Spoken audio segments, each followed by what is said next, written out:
In Daysland, and I'm Alan Richards, and I'm stepping in for Robin King for these 2 Sundays. Reverend Deanna has asked that for these few weeks before Advent, that we look at the concept of the tree of life.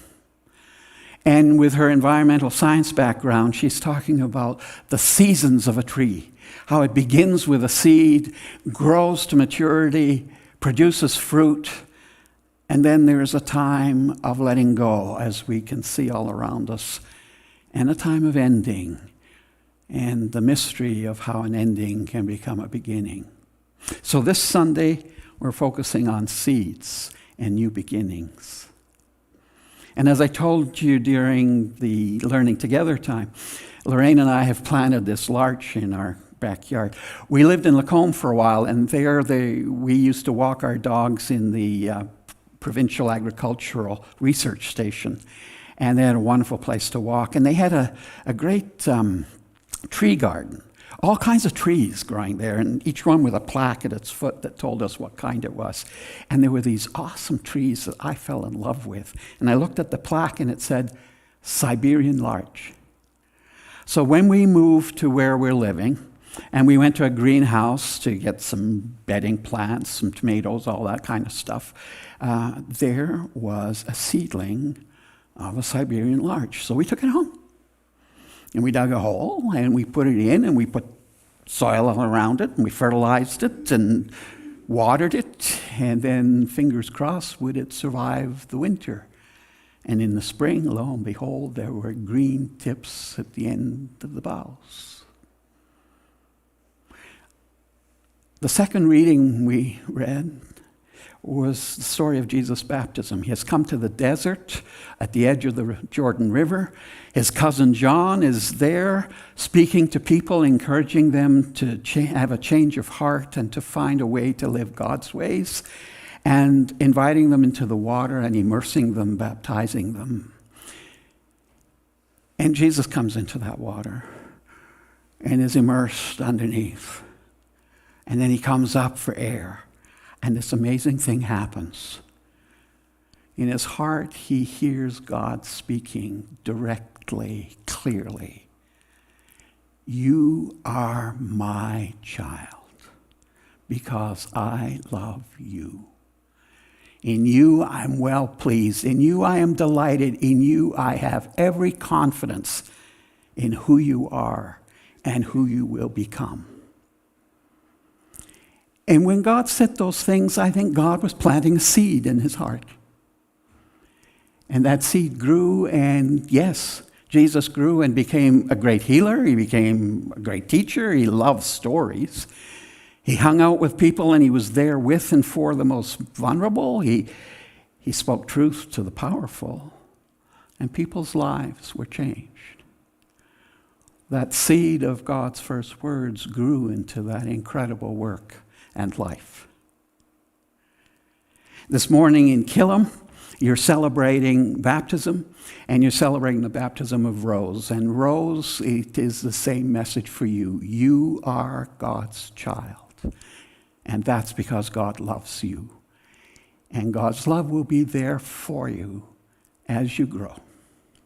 May that be so.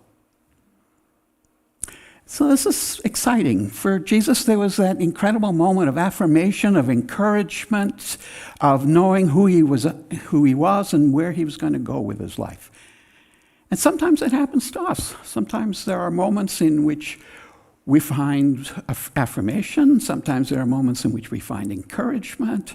Sometimes there are moments in which we get a good sense of who we are and what we're about. And those are wonderful moments. But that's not all there is there? Stuff happens. This larch tree that we planted, our neighbor had some work done in their backyard, and the contractor accidentally drove his and crushed it down into the ground. And I had been so hopeful, so excited at having one of these wonderful trees in the yard, and here it is crushed into the ground. The first reading we read, the prophet Isaiah is speaking to the people of Israel, to the whole community. And stuff had happened to them, terrible stuff. Twice, the neighboring empire had invaded them. People's lives were destroyed, killed. Their families were torn apart. Their towns, their villages, their fields were destroyed. And the second time, the big city of Jerusalem was reduced to rubble. And the great temple that Solomon had built, that was at the heart and center of their religious practice, that was destroyed. And people wondered, since God had brought our ancestors out of Egypt, out of slavery, and through the wilderness and gave us the promised land, how could God let this happen to us? Where was God now? Early in my ministry, I was doing some hospital visiting, and I met a woman called Dorothy. And Dorothy had a wonderful play school. She called it Aunt Dorothy's Play School. And she loved it. And she loved the kids in it. And the kids loved her, and some of them still kept in touch with her all these years. And eventually she retired. And when she retired, she wondered what she was going to do, and she made herself a list, a bucket list of things she wanted to do. And she got cancer, which was not on her bucket list. And I met her in hospital. And her doctor had told her she had 6 weeks. It was so advanced. And advised that she go home and put her affairs in order. Stuff happens. When I was working in Camrose, a young guy came to my office, and he wanted some food. But he wanted even more just to talk. And he told me his story. And he was indigenous, he was Dene, he came from up north, he had grown up in an abusive environment. And the trauma of that, and the shame that he carried from that, was so painful that he found that alcohol could numb that pain. And he became an alcoholic. And he lost the job that he had in Camrose. And he ended up on the street. And when I met him, he had just found a friend who had said that he could sleep on the sofa in his friend's apartment. Stuff happens. One more story. 10 years ago, a few months back, I was ill. And I ended up in hospital. And I had a fever, and it kept getting worse. And the doctors didn't know what to do. And I didn't know what was going on. But eventually the doctors figured it out. Actually, Lorraine figured it out before the doctors did, but that's another story. And they figured it out. And one thing led to another, and I had some surgery, and then things went sideways. And I didn't know what was happening, and I was scared. Things happen. Things happen, and life does not go the way we wanted it to, the way we had hoped. Someone we love dies. We come down with a serious illness. Our relationship changes in ways we don't expect it to. We might get afraid. We might feel overwhelmed. We might feel alone. We might even wonder where the heck God is in all that.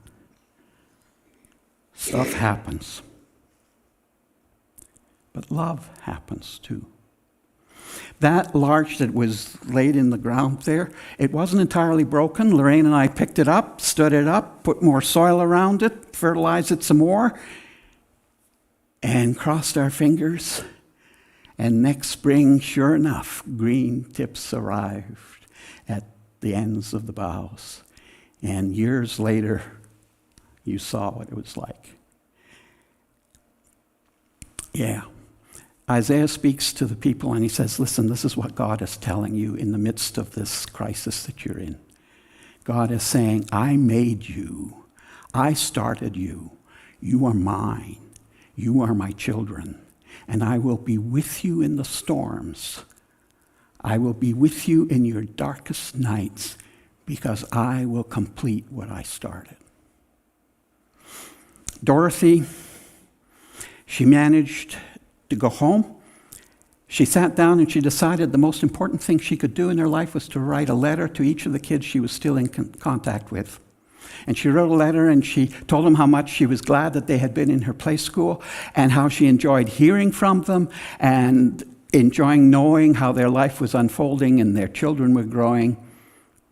And told them that she was confident they were making and would make a difference to their families, to the world.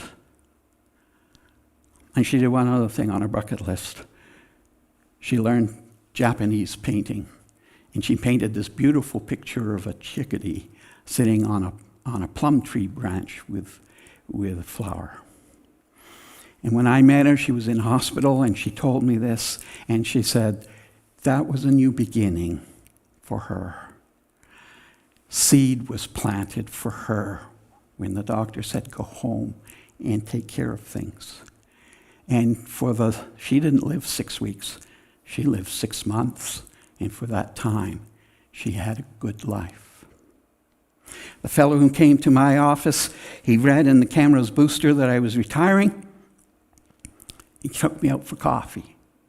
And he told me about an elder who had picked him off the street and had taken him in and had taught him indigenous traditional teachings and healing, ways of healing, and had helped him join Alcoholics Anonymous. And there his sponsor had taken a close interest in him and walked through his journey to sobriety. And he had changed his life. And he had been in a program and accepted at Augustana because he wanted to be a teacher so he could go home and teach the kids that they were good at heart. Yeah. And me, that terrible time, there was a partner in the room, and he was in even worse shape than I was. And one night he was just crying and crying. And the nurse came down the hall, and she heard him, and she came, and she pulled the curtain between us. And I heard her pull a chair over, and she sat with him. And I heard her say, can I hold your hand? And he said, yes. And she sang. She didn't sing a lullaby. She didn't sing a religious song. She sung country western. I think it was from Alan Jackson. I don't remember for sure. And then he calmed down, and then he was quiet. And I don't know if he went to sleep or if he was just calm, but she left him, and she poked her head through the curtain to me, and she said, are you all right? And I thought, what this nurse had done, what the team of nurses were doing and caring for me, caring for other patients, and the doctors, and the woman who came and cleaned the floors every morning and smiled at me, oh, I'm in good hands. Yeah. Things happen. And maybe what happens when in our situation somebody phones us, somebody sends a card, somebody leaves groceries on our steps, somebody comes and visits us, and without any judgment on us, without making us feel like we've brought this on ourselves, sits there with us and plays cribbage or talks with us, and we feel that we're remembered. We feel that we matter. We feel affirmed. And I think of these things, and I think of the doctor who had said, go and put your affairs in order. I think of the elder and the sponsor in AA who had helped us, reached out to this guy and helped him. I think of that nurse. I think of your prayers here at Bashaw for me whilst I was in hospital. And I think all of these are seeds that God plants. And new hope becomes possible. Life will not be the same again, but something new begins from those seeds. And it may only be a day at a time, it may be an hour at a time, it may be a week at a time. But there's a new hope growing, a new sense that we are good, that we are loved. One more thing. That tree, it grew. It produces its own cones, its own seeds. Jesus learns that he is loved, and he becomes free to be loving, and he changes people's lives. And us, we learn that we matter, that we're loved. well, then we're free to plant our own seeds of love and hope and joy